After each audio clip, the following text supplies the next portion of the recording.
اعوذ باللہ من الشیطان الرجیم، میں پناہ مانگتا ہوں اللہ کی شیطان مردود سے۔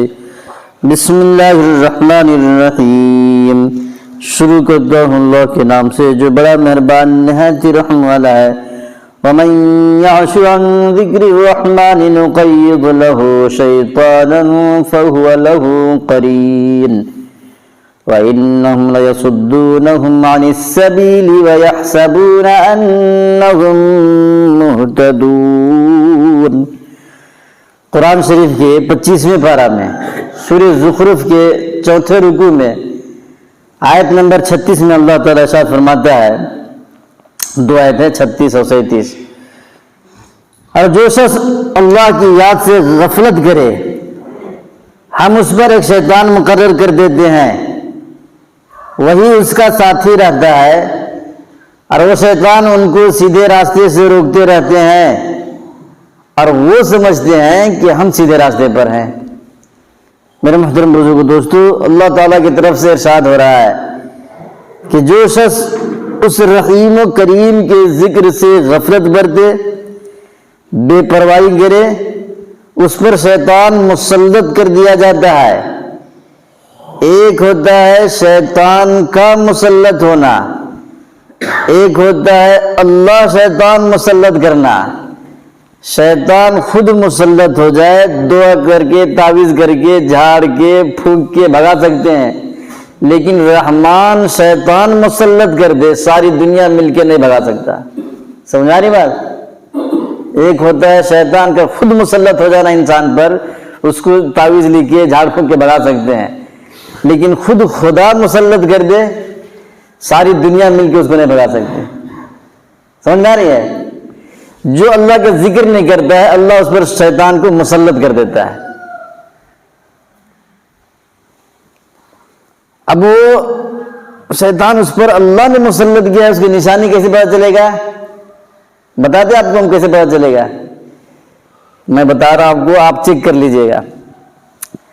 اس کو کوئی نماز پڑھنے بولے تو اسے وزن لگے گا، ایک دم وزن بھاری محسوس ہوگا، تکلیف ہوگی اندر، یہاں اندر میں تکلیف ہوگی، کیا بات کرتے ہیں لوگ، کہیں کو آتے ہیں ہمارے پاس، ایسا اس کو تکلیف ہوگا۔ اللہ نے قرآن میں اس کی نشانی بیان کیا ہے، ہم ترجمہ کر دیے لیکن اب سمجھ نہیں پائے۔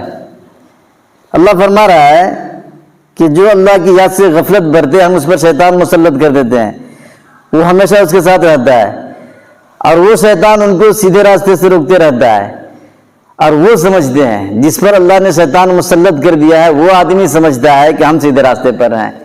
یہ نشانی ہے اصل۔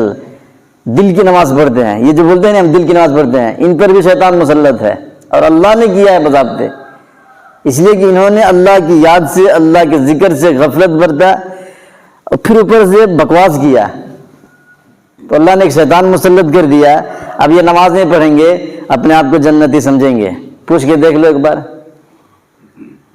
یہ نماز کبھی نہیں پڑھیں گے لیکن اپنے آپ کو ایک دم پکا جنتی سمجھتے ہیں کہ ہم جنت میں جائیں گے، ہمارا صاحب ہم کو لے کے جائے گا۔ تو یہ بتا رہے ہیں اس میں کہ وہ سمجھتے ہیں کہ ہم سیدھے راستے پر ہیں، تو اللہ نے ان پر ایک شیطان مسلط کر دیا ہے، اس لیے ایسا کہتے ہیں، وہ سمجھتے رہیں گے کہ ہم صحیح ہیں۔ حضرت ابو موسیٰ اشعری رضی اللہ تعالیٰ عنہ فرماتے ہیں کہ رسول اللہ صلی اللہ علیہ وسلم نے فرمایا، جو شخص اللہ کے ذکر کرتا ہے اور جو شخص اللہ کا ذکر نہیں کرتا مردہ کے مانند ہے اور زندہ کے مانند ہے۔ جو اللہ کا ذکر کرتا ہے زندہ ہے، جو اللہ کا ذکر نہیں کرتا مردہ ہے۔ مشکات شریف حدیث نمبر 2139۔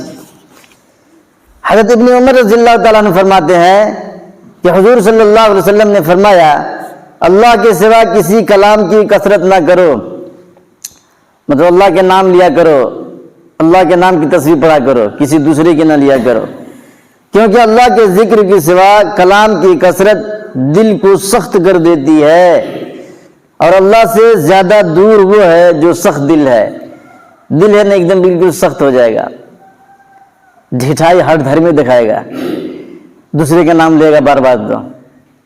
تو یہ جو یا بہاء الحق، یا بغداد، یا غوث، یا خواجہ اجمیری، یا علی، مشکل کشا، یہ جو الفاظ بک بک بار بار جو لیتے ہیں ان کا دل سخت ہو جاتا ہے۔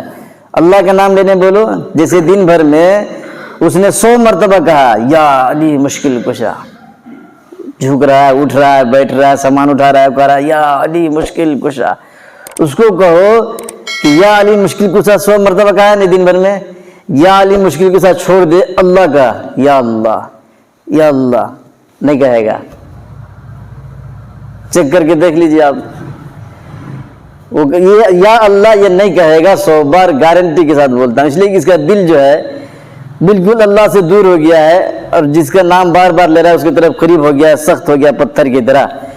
تو یہ بتا رہے ہیں کہ اللہ کے کلام کے سوا، اللہ کے نام کے سوا کسی کے نام کی کثرت نہ کیا کرو، کیونکہ اللہ کے ذکر کے سوا دوسرے کا نام لینا بار بار ایسا کرنے سے دل سخت ہو جاتا ہے۔ ترمذی شریف جلد نمبر 2 حدیث نمبر 2075۔ قرآن شریف کے 14ویں پارہ میں سورہ نحل کے 14ویں رکوع میں آیت نمبر 104 میں اللہ تعالیٰ ارشاد فرماتا ہے، جو لوگ اللہ کی آیتوں پر ایمان نہیں رکھتے انہیں اللہ کی طرف سے بھی رہنمائی نہیں ہوتی اور ان کے لیے دردناک عذاب ہے۔ ان الذین لا یؤمنون بآیات اللہ وَلَهُمْ عَذَابٌ علیم لا يَهْدِيهِمُ اللَّهُ وَلَهُمْ عَذَابٌ علیم، جو لوگ اللہ کی آیتوں پر ایمان نہیں رکھتے، لا يَهْدِيهِمُ اللَّهُ، اللہ کی طرف سے بھی ان کی رہنمائی نہیں ہوتی، وَلَهُمْ عَذَابٌ علیم، اور ان کے لیے دکھ دینے والا عذاب ہے۔ جو اللہ کے ذکر سے منہ موڑے، اللہ کی کتاب سے غفلت کرے، خدا کی باتوں یعنی آیتوں پر ایمان لانے کا قصد ہی نہ کرے، ایسے لوگوں کو خدا بھی دور ڈال دیتا ہے، انہیں دین حق کی توفیق ہی نہیں ہوتی اور آخرت میں سخت دردناک عذاب میں پھنس جائیں گے۔ تفسیر ابن کثیر پارہ نمبر 14۔ میرے محترم بزرگ دوستو، ایک آخری بات بتا رہا ہوں آپ کو، اس میں قرآن شریف کی آیت پڑھ کے سنا دیا، حدیث پڑھ کے سنا دیا، پھر اس کے بعد ایک اللہ کا فرمان بتا رہا ہوں۔ اللہ اس میں بتا رہا ہے قرآن شریف کی آیت میں، قرآن شریف کے 4واں پارہ ہے، سورہ آل عمران کے 20ویں رکوع ہے، آیت نمبر 191 ہے۔ اللہ فرماتا ہے الذین یذکرون اللہ قیاما وقعودا وعلی جنوبہم، جو اللہ کا ذکر کرتے ہیں کھڑے کھڑے، بیٹھے بیٹھے اور اپنی کروٹوں پر لیٹے ہوئے۔ اس میں اللہ تعالیٰ اپنے عقل مند بندوں کی نشانی بیان کر رہا ہے، صفت بیان کر رہا ہے کہ وہ اٹھتے بیٹھتے لیٹتے اللہ کا نام لیا کرتے ہیں، اور ہم لوگ جو ہیں جہالت کی وجہ سے دوسرے کا نام لیتے ہیں، اٹھتے بیٹھتے لیٹتے یا رسول اللہ، یا غوث المدد، یا مشکل کشا، یا حسین، یا خواجہ، یا داتا، یا غیبن شاہ، یا داول شاہ، یا میران شاہ۔ میرے محترم بزرگ دوستو، اپنے دل میں کبھی خیال نہیں لانا کہ حضور صلی اللہ علیہ وسلم کی ہمارے دل میں محبت نہیں ہے، محبت ہے۔ اگر ان بزرگوں کی محبت میرے دل میں نہ ہوتی تو آپ کو سمجھانے کی ضرورت نہیں تھی، لیکن مجھے حضور صلی اللہ علیہ وسلم کی محبت ہی مجبور کر رہی ہے، کیونکہ آپ صلی اللہ علیہ وسلم نے فرمایا، یہ جو ہم بتا رہے ہیں کہ صرف اللہ کا نام لو، اپنے گھر سے لا کے، اپنے دکان میں سے لا کے نہیں بتا رہے ہیں، یہ نبی نے بتایا ہے، یہ حضور پاک صلی اللہ علیہ وسلم نے تعلیم دیا ہے، کسی مولوی اور پیر فقیر کی بات نہیں کر رہا ہوں۔ حضرت عبداللہ ابن مسعود رضی اللہ تعالیٰ عنہ کہتے ہیں کہ میں نے رسول اللہ صلی اللہ علیہ وسلم کو فرماتے ہوئے سنا کہ اللہ تعالیٰ اس شخص کو شاد، کام اور کامیاب رکھے جس نے ہم سے حدیثیں سن کر یاد کر لی، اور جس طرح انہیں سنا تھا اسی طرح ان کو دوسروں تک پہنچا دیا، کیونکہ بہت سے لوگ جن کے پاس حدیثیں پہنچائی جاتی ہیں وہ پہنچانے والے سے بہتر عقل مند اور سمجھ والے ہوتے ہیں۔ ترمذی شریف جلد نمبر 2 حدیث نمبر 517۔ اس حدیث کو مد نظر رکھتے ہوئے اللہ کی رحمت کے سہارے پر آپ کو قرآن کی آیات اور حدیثیں سنا کر سمجھانے کی کوشش کر رہا ہوں، شاید آپ کی سمجھ میں شریعت کی باتیں آ جائیں اور آپ جہالت سے بچ جائیں، اس نیت سے یہ ساری محنت کر رہے ہیں۔ مسند احمد کے حوالے سے لکھا ہے کہ کسی شخص نے آپ صلی اللہ علیہ وسلم سے کہا، اے محمد، اے ہمارے سردار، اے ہمارے سردار کے لڑکے، اے ہم سب سے بہتر اور سب کے بہتر، اے بہتر لڑکے، یہ حضور صلی اللہ علیہ وسلم کو کہا رہا ہے کوئی آدمی، سمجھ میں آ رہی بات؟ صحابہ کے زمانے میں کوئی نبی کو یہ سب کہہ رہا ہے، اے محمد صلی اللہ علیہ وسلم، اے ہمارے سردار، اے سردار کے لڑکے، اے ہم سب سے بہتر، او بہتر کے لڑکے۔ تو آپ صلی اللہ علیہ وسلم نے فرمایا، لوگوں اپنی بات کا خود خیال کیا کرو، تمہیں شیطان ادھر ادھر نہ کر دے۔ میں محمد بن عبداللہ ہوں، میں خدا کا بندہ ہوں، اس کا رسول ہوں، قسم خدا کی میں نہیں چاہتا کہ تم مجھے میرے مرتبہ سے بڑھاؤ۔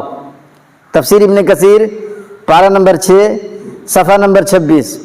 میرے محترم بزرگ دوستو، خوب سوچ لو کہ کہنے والے نے کوئی کھوٹی یا بری بات تو نہیں کہی تھی، پھر بھی اس کو روک دیا گیا ہے، کیونکہ اگلی امتوں کی گمراہی حضور صلی اللہ علیہ وسلم کی آنکھوں کے سامنے پھر رہی تھی، ان میں سے اسی طرح رفتہ رفتہ گمراہی پھیلی تھی، جیسا کہ آج کل ہندوستان میں پھیل رہی ہے۔ جو لوگ گمراہ ہوئے ہیں اور ہو رہے ہیں، ان میں سے اکثر نبیوں اور ولیوں کی محبت میں ہوئے ہیں۔ شیطان ان کو ایسی پٹی پڑھاتا ہے کہ وہ ان بزرگوں کو اللہ کے رتبے اور مرتبے کے برابر سمجھنے لگتے ہیں، مثلا علم میں، قدرت میں، تصرف وغیرہ میں۔ ایک شخص نے حضور صلی اللہ علیہ وسلم سے آ کر کہا کہ جو کچھ اللہ چاہے اور جو کچھ تم چاہو وہ ہوگا۔ حضور صلی اللہ علیہ وسلم سے کہہ رہا ہے جو کچھ اللہ چاہے اور جو کچھ آپ چاہیں گے وہی ہوگا۔ حضور صلی اللہ علیہ وسلم نے فرمایا، تو نے مجھے اللہ کا شریک بنا دیا، بلکہ یوں کہہ کہ صرف جو اللہ چاہے گا وہی ہوگا۔ مظاہر حق جلد نمبر 1 صفحہ نمبر 41، کتاب الایمان باب الکبائر میں ہے یہ حدیث۔ اسی طرح مکہ والے بھی گمراہ ہوئے ہیں، کیونکہ وہ جن کو بھی اٹھتے بیٹھتے لیٹتے پکارتے تھے وہ بھی کسی نہ کسی زمانے کے بزرگ تھے، جن کو نفع اور نقصان میں مددگار اور حاضر ناظر سمجھ کر پکارتے تھے۔ اور حضور صلی اللہ علیہ وسلم اور صحابہ کرام رضی اللہ عنہم اجمعین صرف ایک اکیلے اللہ ہی کو پکارتے تھے۔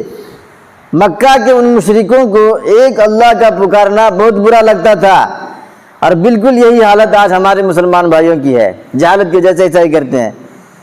شرک کا اصلی ضرر یہ ہے، آدمی جو شرک کر دیتا ہے، اصل نقصان یہ ہے کہ خدا سے انسان کا جو تعلق ہے، جس درجے کا تعلق ہونا چاہیے، جس قسم کا عجز، عاجزی، جس درجہ کی محبت اللہ سے، بندے کو اللہ سے جس قدر عاجزی ہونا چاہیے، جس قدر محبت ہونی چاہیے، جس قدر التجا درکار ہونا چاہیے، اس کا رخ دوسری جانب بدل دیتا ہے۔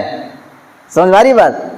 بندے کو اللہ کے سامنے جتنا عاجزی کرنا ہے، جتنا محبت کرنا ہے، جتنا بھیک مانگنی ہے، دعا مانگنی ہے، وہ سارا کیا کر دے گا کہ اس کا رخ بدل دے گا، اللہ کی طرف سے ہٹائے گا، ادھر پیر میں، فقیر میں، قبر میں، جھاڑ میں، پہاڑ میں، درگاہ میں، مزار میں لگا دیتا ہے۔ تو اللہ سے تو کٹ دیا، یہ سارا سب کچھ یہ کٹ کر دیا، یہ اتنا بڑا جرم ہے۔